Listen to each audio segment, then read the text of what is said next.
Mai műsorunkban dr. Radó Imre fogszakorvost, biológiai fogorvost kérdezem arról, mit is kell tudni a biológiai fogászatról. Üdvözlöm a hallgatókat! A biológiai szemléletű, vagy más szóval komplementer fogorvoslásról elsősorban azt kell tudni, hogy ez egy komplex kezelési felfogás. Nem csak az adott fogászati problémára koncentrál, hanem az ezzel esetleg összefüggő más betegségét is figyelembe veszi. Látja a fog végén az embert.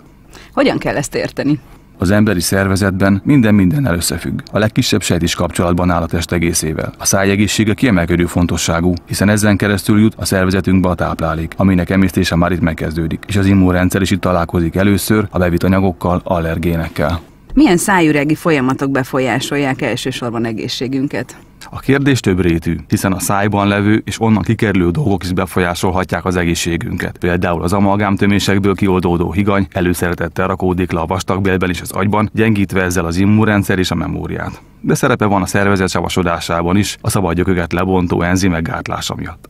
A higany fontos tényező a kandida fertőzések kialakulásában is. A biológiai fogászat egyik feladata a nehézszémterhelés csökkentése különböző méregtelenítési eljárások alkalmazásával. A szájban levő baktériumok is hatással vannak a testünkre. A fogászati gócok és a különböző ízületi és szívmegbetegedések összefüggését sokan ismerik, de azt kevesen tudják, hogy a szájüregben található baktériumok 85%-a a fogközökben van. Így ennek a területnek a tisztítása is nagyon fontos, hiszen a fogálybetegségek azon túl, hogy a keleti felfogás szerint meridiánokon át hatással vannak más szerveinkre, még a rágó funkció romlása miatt különböző emésztőszervi megbetegedések, rákos elváltozások kialakulásáért is felelősek. Hogyan segíthet itt a biológiai fogászat?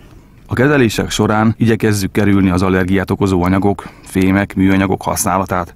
Figyelünk a szájban levő fémek esetleges kioldódási lehetőségeire, és ha szükséges, segítünk a beteg méregtelenítésében. A fogágy és a fogak egészségének megőrzésében lehetőleg minél kevesebb vegyszert és minél több természetes anyagot használunk fel. A fogászati gócok kialakulásának elkerülésére, bizonyos esetekben meggyógyítása érdekében a gyulladt fogak gyökérkezelését egy úgynevezett molekuláris gyökértömési módszerrel végezzük, amellyel a gyökerek csúcsán túli területeket is sikeresen el lehet érni. Így csökkenthető az esetleges későbbi szájsebészeti beavatkozások száma is. Hol vehetők igénybe az önök szolgáltatásai? Szolnokon, a piac mellett a Ságvári körút 19-ben található Orient Bio egészségközpontban, illetve akit érdekel a téma, az sok hasznos információt olvashat honlapunkon, a www.orientbio.hu-n is. Köszönöm a beszélgetést! Én köszönöm szépen!